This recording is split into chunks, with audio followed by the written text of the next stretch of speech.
नवरात्रा की आप सभी भक्तों को बहुत बहुत मंगलमय शुभकामनाएं। आज तारीख हो गई है 18 अक्टूबर 2020 और नवरात्रा का द्वितीय दिवस है।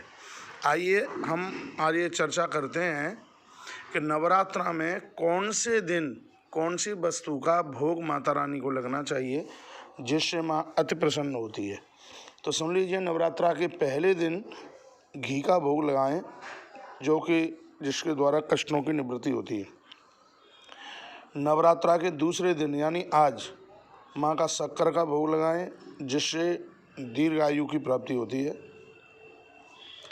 तीसरे दिन जिस दिन माता का चंद्रघंटा का रूप होता है उस दिन माँ का भोग दूध का भोग लगाना चाहिए जिससे दुखों से छुटकारा मिलता है।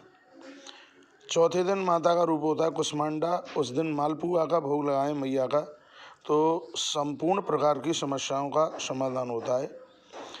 पाँचवें दिन माता का रूप है स्कंद माता, इस दिन केले का भोग माँ का लगाया जाए तो इससे बुद्धि का विकास होता है। छठवें दिन माता का रूप है कात्यायनी, इस दिन मैया का भोग शहद का लगाया जाता है जिससे एक व्यक्तित्व का विकास होता है। तो बातें तो छोटी छोटी सी हैं लेकिन इनकी महिमा अपने आप में बहुत प्रभावशाली है।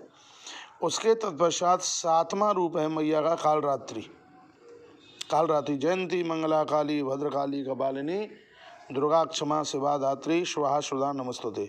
तो भक्तों सुनिए, सातवें दिन जो रूप है माता का कालरात्रि का, उस दिन मैया का गुड़ का भोग लगाया जाए, इससे आर्थिक समस्या का बिल्कुल निपटारा हो जाता है। एक बार फिर सुनिए, सातवें दिन माँ का रूप है कालरात्रि, उस दिन मैया का भोग है वह गुड़ का भोग लगाया जाता है। गुड़ का भोग लगाया जाता है, इससे सर्व प्रकार की आर्थिक समस्या का समाधान हो जाता है, निपटारा हो जाता है। ये सातवें दिन माँ का भोग कालरात्रि मैया का गुड़ का भोग लगता है। तत्पश्चात आठवें दिन माँ का रूप है महागौरी माँ का ये बड़ा अद्भुत रूप है।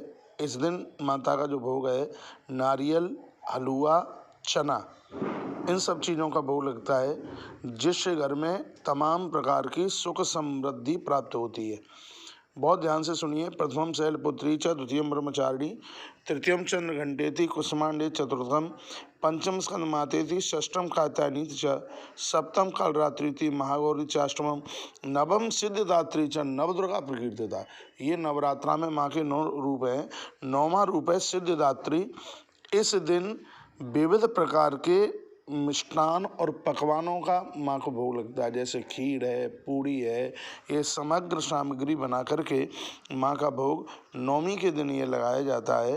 तो इससे लोक और परलोक के जितने भी आनंद हैं यह जीव उन वैभवों को प्राप्त करता है।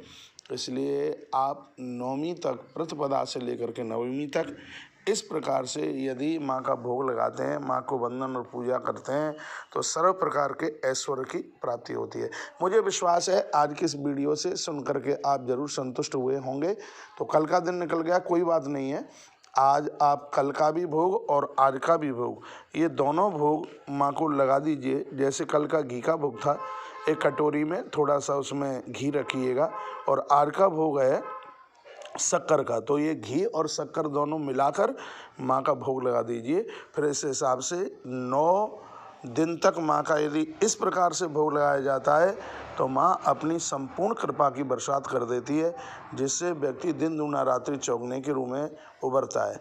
जैसा कि दुर्गा सप्तशती के 12वें अध्याय में लिखा है, ददात वित्रम पुत्रांश मतिम धर्मे गतिम शुभाम। माँ भगवती जगदम्बा अपने भक्तों के ऊपर प्रसन्न होकर के चारों पुरुषार्थों को प्रदानित कर देती है।